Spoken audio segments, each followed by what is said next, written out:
অচিনপুরের এই রাজবাড়িটা না প্রায় ১৫০ বছর পুরনো। ভাঙাচোরা দোতলা এই রাজবাড়িটা দেখতে এত ভয়ঙ্কর যে দিনের আলোতেও লোকের সামনে দিয়ে হাঁটতে সাহস করে না। আর রাতের অন্ধকারে তো কথাই নেই, চারদিকে ঘন গাছপালা। অন্ধকার নামলেই মনে হয় বাড়িটা যেন বেঁচে ওঠে। লোকে বলে মাঝরাতে রাজবাড়ির ভেতর থেকে ঘুঙুরের শব্দ উঠে আসে, যেন কেউ লুকিয়ে নাচ করছে। কেউ আবার দেখেছে জানালার উপর দিয়ে অদ্ভুত ছায়ামূর্তি। কখনো বা শোনা যায় কান্নার সুর। আর কেউ কেউ বলেছে ভেতরে ঢুকলেই নাকি হঠাৎ ঠান্ডা বাতাস শরীর শিরশির করে ওঠে, মনে হয় যেন কেউ পেছনে নিঃশ্বাস ফেলছে। এই বাড়ির রহস্য আজও কেউ ভেদ করতে পারেনি। কেউ সাহস করে ভেতরে ঢোকার চেষ্টা করলেও অদ্ভুত ঘটনার শিকার হয়ে আর কোনোদিন ফেরেনি। এখানে ভয় আর রহস্য মিলেমিশে গেছে এক অদ্ভুত অন্ধকারে। অদ্ভুত রহস্যময় চাঁদের আলো যখন ভাঙা জানালা দিয়ে ভেতরে পড়ে, তখন মনে হয় যেন ছায়া খেলা চলছে। বাড়ির আনাচে কানাচে ফিস ফিস আওয়াজ যেন বাতাসে ভেসে বেড়ায়। কেউ কেউ বলে অনেক বছর আগে এই বাড়িতে এক রাজা থাকতেন, তার এক নর্তকী ছিল।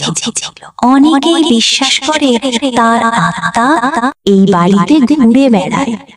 গ্রামের পুরনো লোকেরা বলে এইসব নাকি নর্তকের নিঃসঙ্গতা আর দুঃখের কারণ। তারা আরো বলে যে একবার একজন নাকি সাহস করে ভেতরে ঢুকেছিল। সে দেখেছিল অদ্ভুত ছায়ার খেলা আর শুনেছিল কান্নার শব্দ। তারপর সে নাকি আর কোনোদিন স্বাভাবিক হতে পারেনি।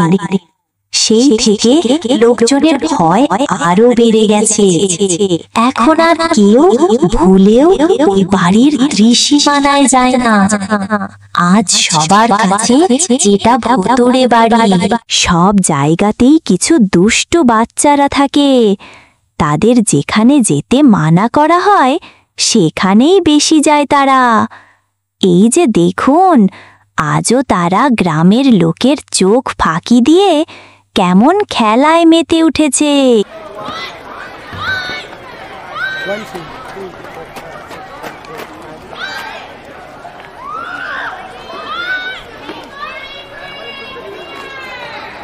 হায় হায়, বলটা যে একেবারে রাজবাড়ির ভিতরে গিয়ে পড়লো, এখন কি হবে? হায় হায়। তুই এত জোরে শট দিলি কেন? আমার বলটা একেবারে ভূতের বাড়ির ভেতরে গিয়ে পড়েছে। এখন আমার বল এনে দে রাজবাড়ির ভেতরে ঢুকে, না হলে আমি কেঁদে দিব। আরে আমি ইচ্ছা করে দিয়েছি নাকি? জোরে শট লেগে গেছে। সে আমি বুঝি না। আর বল এখন এনে দে। বাবা গতকাল বলটা কিনে দিয়েছে। আজ যদি বাবা শুনে বলটা আমি হারিয়ে ফেলেছি, তবে বাবা অনেক করে মারবে। চল রাজবাড়ির ভিতরে ঢুকে বলটা নিয়ে আসি। ওটা তো ভূতের বাড়ি, আমরা যাব না। তুই বল ওখানে ফেলেছিস, তুই এনে দিবি। তাহলে আমি একাই যাব ওখানে। আমার ভয় করে, আমি যাব না।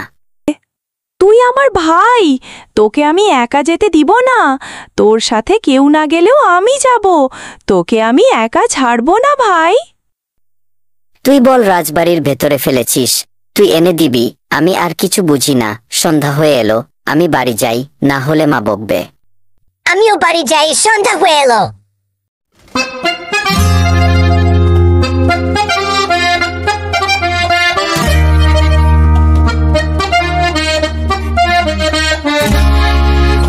চল যাই রাজবাড়িতে। ভাই, আমার খুব ভয় করছে, চল না ভাই, বাড়ি চলে যাই। বোন, তুই শুধু শুধু ভয় পাচ্ছিস। চল যাই রাজবাড়িতে, কিচ্ছু হবে না। দেখ নিস, মানুষ শুধু শুধু ভয় পায়। আমরা তো রোজ এখানে খেলতে আসি, কই আমরা কখনো কোনো ভূত দেখতে পেলাম না। ওসব ভূত টুত কিছু নাই। চল যাই রাজবাড়ির ভিতরে। তুই সব সময় যে জিদ ধরিস, সেটা করেই ছাড়িস। আজও তুই রাজবাড়িতে যাওয়ার জিদ ধরেছিস, এখন তুই যাবি। মানা করলেও শুনবি না। ঠিক আছে, চল, আমিও তোর সাথে যাব।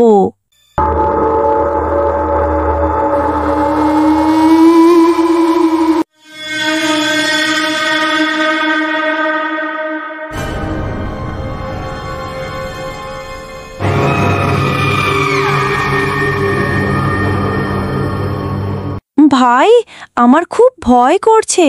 চল না ভাই, বাড়ি চলে যাই। বোন তুই শুধু শুধু ভয় পাচ্ছিস, দেখ কিচ্ছু নাই কোথাও, মানুষ শুধু শুধু ভয় পায়। চল ভিতরে গিয়ে বলটা নিয়ে আসি, বেশি দেরি করা যাবে না, একটু পর সন্ধ্যা নামবে। পা চালিয়ে এখন ভিতরে চল দেখিনি। ভাই, তুই মনে হয় খুব বীর পুরুষ। আমার কিছু ভালো ঠেকছে না। দেখছিস না চারদিকের পরিবেশ কেমন থমথমে, গুমোট একটা ভাব। মনে হচ্ছে একটু পরেই ঝড় বইবে। ঝড়ের আগে যেমন সব শান্ত থাকে, তেমন লাগছে আমার। সত্যি আমার কিছু ভালো ঠেকছে না। চল বাড়ি যাই। আরে এত ভাবিস না তো, চল ভিতরে যাই।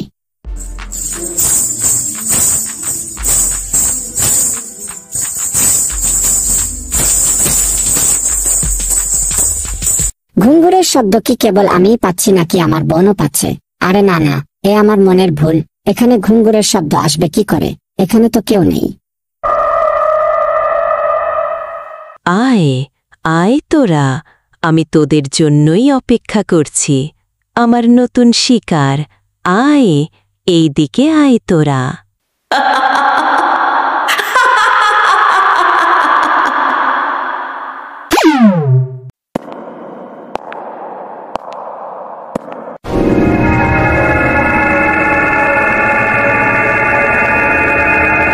ভাই, এখান হতে পালা, তাড়াতাড়ি নুয়ে পড় ভাই।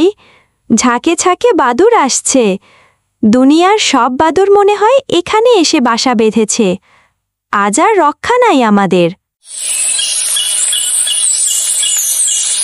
এখানে আগুন এলো কোথা থেকে? মনে হচ্ছে ভৌতিক আগুন, আসল আগুন নয়। এই যে হাঁটছি আমি, পথ খুঁজে পাচ্ছি না। গোলকধাঁধার মতো এক জায়গাতেই আটকে গিয়ে ঘুরছি আমি। কি হলো? এত হেঁটেও পথ শেষ হচ্ছে না আমার। এই ঘর হতে বের হব কি করে তাহলে? হতাশ না হয়ে হেঁটে চলি বরং। আমরা এত চেষ্টা করছি, তবুও এ বাড়ি হতে বের হতে পারছি না। ঘুরে ফিরে এই বাড়ির মধ্যেই আটকে আছি। এখন উপায় কি ভাই? জানি না রে দিদি, কিসের মধ্যে ফেসে গেলাম আমরা। তুই আর আমি যমজ ভাই বোন। আমি তোর থেকে 1 ঘন্টা বড়, তবু সবসময় আমাকে নাম ধরে ডাকিস তুই, কখনো দিদি বলে ডাকিসনি। আজ এই বিপদে পড়ে ভালোই হলো, অন্তত আমি তোর বড় তা তো মানলি তুই, আর শেষে দিদি বলে ডাকলি। আছি বিপদে আমরা, আর তুই মজা করতেছিস। শোন বোন, কেউ যেন মনে হলো পিছন দিক দিয়ে যাচ্ছে, দেখি তো কে।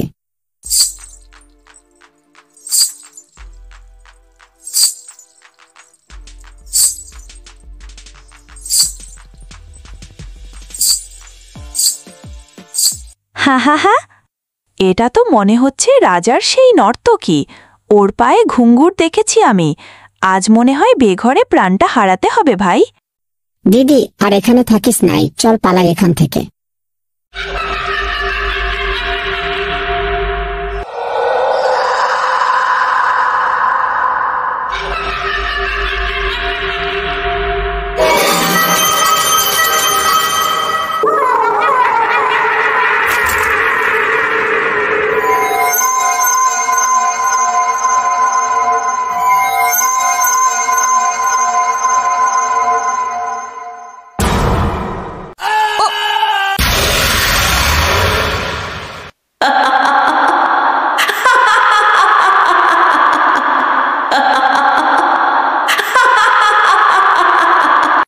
আমাদের মেরো না, আমরা কিচ্ছু করিনি। আমার পায়ে লেগে কলসিটা ভেঙে গেছে, আমি খেয়াল করিনি। মেরো না আমাদের।